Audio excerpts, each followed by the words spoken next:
We managed to draw the map we were hoping to avoid in round 1, Little Rampart, but at least it's not against some kind of bonding melee army. My opponent here has a micro mirror of sorts, with 3 microcore and 3 rats with James Murphy as the filler. So 1 squad more microcore than I do, but the rats aren't particularly amazing because I have Q9 to deal with them. In terms of the opening here, I ended up putting Order Marker 1 on Laglor. I think that's pretty necessary on this map. I really need to have a lot more Laglor coverage than what he can provide straight out of the start zone. And my opponent opens with all microcore in round 1 and is sort of uber slow rolling them around the far left side of the map there towards the camera. And I ended up splitting my order markers from here on out in this round. I had 2 and X on micros and 3 on Q9. I was very unsure what my opponent would do in the opening between micros and rats, and I really wanted to have Q9 staged and ready to be able to hop up on that road with just 1 more order marker in the future. So this is me moving the microcore with the X on them as a threat that they could be coming in, and in reality I know that Q9 is going to be coming in. And sorry for the camera angle on this one too. It's a little bit hard to get a camera angle from the side that can see this whole map because those massive castle wall sections just block the camera line of sight as well as blocking in-game line of sight. I'm about to shift the camera closer here. We'll see if, how much of a difference that ends up making, but at least I was able to cut some of the empty part of the table out by shifting my dice over to the same side that my opponent already had their dice on. And my opponent just continues to move micros up onto the road here. We see now having 3 full micros up on the road. In terms of this map itself, yes, that is the defense glyph, Gerda, sitting in the middle of the map on road. God help us. For some reason, that glyph is there. Old maps did some things. The issue with me holding that glyph is Q9 really doesn't want to be on that spot because there are 4 really nice micro perches on road, 1 on each corner, sort of relative to that glyph, and all of them are going to be able to shoot any figure on that glyph, including Q9. So it's not really a great map for Q9 in that sense, versus the micros, because he can't really hold the defense glyph himself because he's making himself just super vulnerable.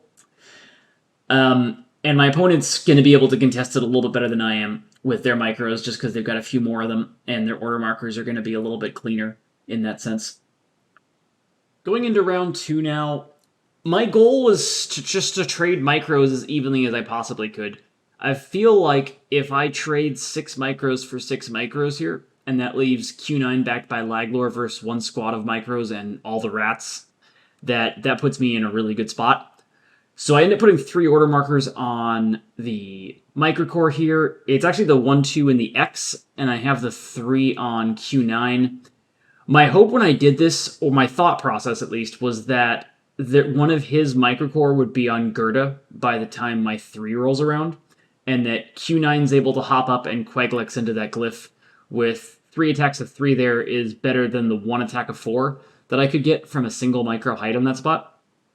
So that's why I went with this order marker distribution at least. And my opponent does 2 order markers on each card, so 2 on micros and 2 on the rats. I win initiative, but don't get any kills on my order marker 1 on micros, so now my opponent's micros are up. That's where their 1 is at. And we'll see where they roll into here. One thing to note is that my opponent's micros can't get height yet on my micro on road. It would be 9 move to reach the only road height spot that is within range of hitting me. So we're safe from that for now. We end up taking 1 attack up, a 2v4, and it does go through. I want to use that attack to highlight the damage calculator tool on .org that you can use to look up exact spots and find exact probabilities of specific outcomes. For example, here we can check that 2v4 with Stealth Armor 15 and see that it has a 17.28% chance of dealing the wound necessary to kill that microcore. I was actually surprised to see this number when I ran the spot. I was expecting it to be closer to 10%, and 17 was a lot higher than I had been expecting, which is good to know. That's a nice thing to learn and improve my intuition of the spot moving forward. Anytime you look up a specific spot, if you can remember that moving forward, it becomes easier to use that knowledge to better guess at what the best play is in a future spot that you may not have had a chance to look up before that game happened. And you just slowly improve the accuracy of your gut feelings over time that way. Back to the gameplay. So this is my order marker 2 now, and I'm moving up microcore. I grab that one sick micro spot and do a little bit more advancements. I take 2 shots down at that micro who is off-road, sort of in the top of the screen there, but I miss them both, so it does survive. Now it's back over to my opponent, who has order marker 2 on rats, and is moving 4 rats up on that far north side of the map towards the action. When I saw this order marker 2, initially I thought it meant that the order marker 3 was probably also on rats, because I didn't understand the purpose of having one random rat order marker and not having multiple, because you need multiple for them to get into anything. So when I move up Q9 and shoot here, I was expecting the 3 to be on rats. Q9 does manage to get that 1 microcore, my first kill of the game, but order marker 3 is not on rats, it's on micros, which is a little bit unfortunate for me with how this round played out, because Q9 went before that micro was able to take Gerda right there. And now micros are going to be somewhat firmly entrenched on Gerda, and it's going to be tough to get them off of it. Speeding up a little bit through this turn, we're going to see the micros develop, flanking around the edges of the road a little bit, including advancing towards my start zone where that micro just went. And the micros are going to take a couple shots here. The one on Gerda is going to kill my micro there with a 2v3 on even ground, and then the other one that went more forward is about to attack Laglor. And he's going to end up doing 1 wound to Laglor off the 4v3 there. And that's going to be all the damage that we take on this particular turn. And that is going to end round 2. Going into round 3, I split my order markers 2 and 2 between micros and Q9.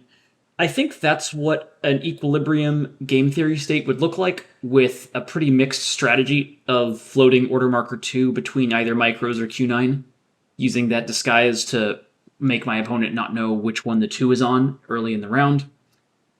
I end up putting the 2 on Q9, but I could definitely see an argument for the 2 being on micros instead.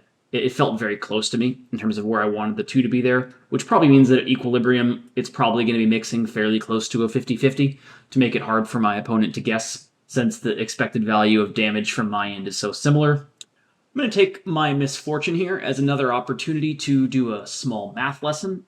So let's take a look at the probability of me doing no wounds across all 3 attacks there. So we have 2 attacks of 4v4 with the stealth armor and 1 attack of 2v4 with the stealth armor. The formula that you see up on screen now is the probability of that microcore surviving all 3 attacks.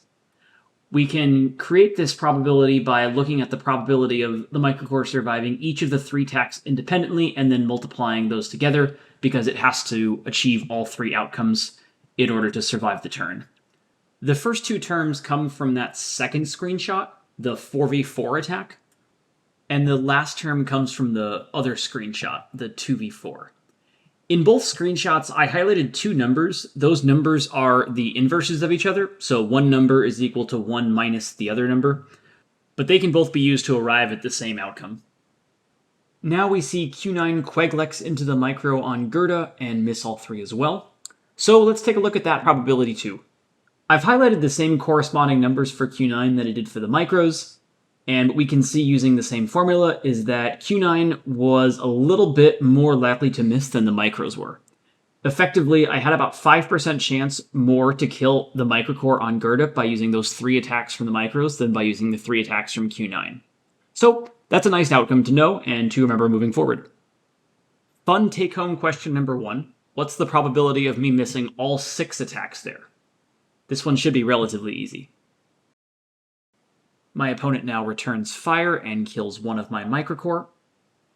My 3 is on Q9 again, and I once again miss all 3 attacks.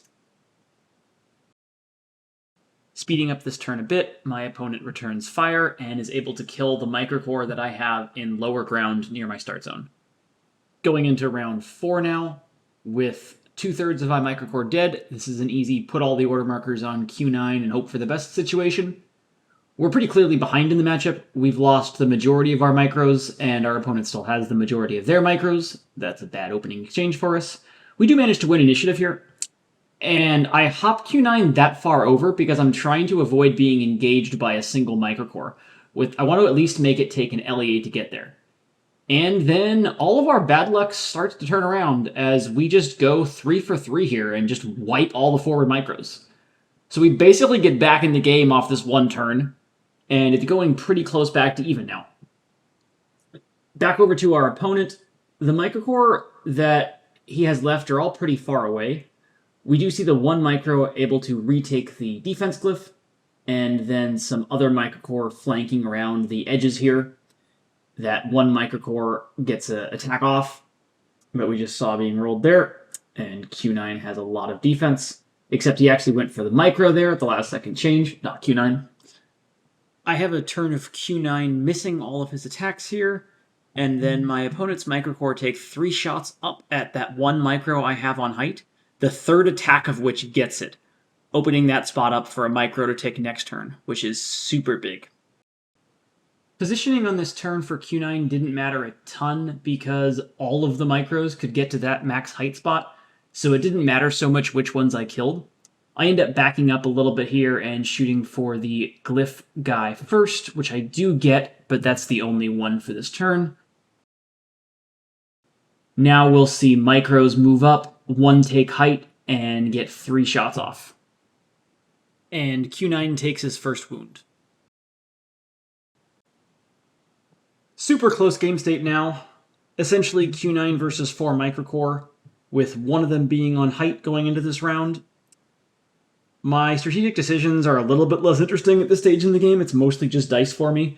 If there's a guy on the glyph, I'll shoot that first. I'll do everything I can to prevent getting tied up or having more height taken by microcore, but for the most part, it's just Q9 sitting there and Queglixing, hoping to get them before I whiff enough.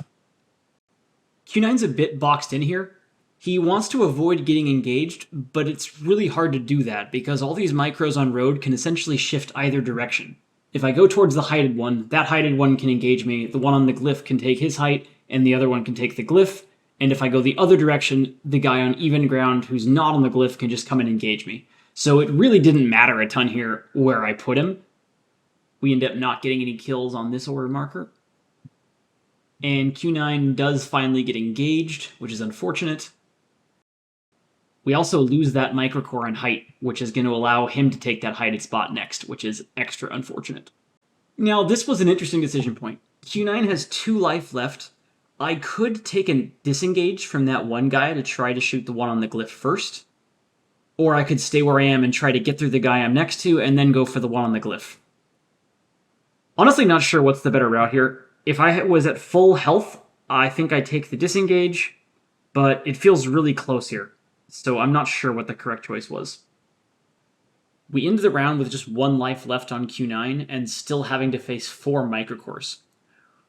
The next question is, how much do we hedge on our order markers going into round 6? With Q9 only at 1 life, it's scary to put all the order markers on him, but I think the correct distribution is 3 order markers on Q9 with 1 on Laglor, and then mixing where your order marker 3 versus the X is. You're always going to put 1 on Q9, and I think you have to risk 2 on Q9, because if Q9 dies before your second order marker, I think you lose the game anyways. And then the real question that's left is just, at what frequency do you put that 3 on Laglor versus having it on Q9? We do manage to get 1 microcore here on Q9's second turn. This time I didn't hedge at all. I had all 3 order markers on Q9, and we don't get punished for it in this particular iteration, but we're still a little bit behind in terms of kills. Though we do get 1 more here. And Q9 finally goes down. So now we've got a 5 life Laglor versus 2 micros, James Murphy, and a lot of rats. We both start out hot, with me getting that first micro, but then the other micro putting 4 more wounds on Laglor. Laglor is able to finish off the last micro, which gives me a shot, but James Murphy and 3 squads of rats is still a lot to get through. We're pretty low on time at this point, so Laglor just charges forward, hoping to get the special attack off on a ton of units all in 1 or 2 turns. James Murphy ends up engaging Laglor and gets the kill, leaving me with just a Samu, but time is called, and a Samu is not allowed to run his shenanigans this time, and we lose on partial card scoring, though we almost certainly would have lost anyways.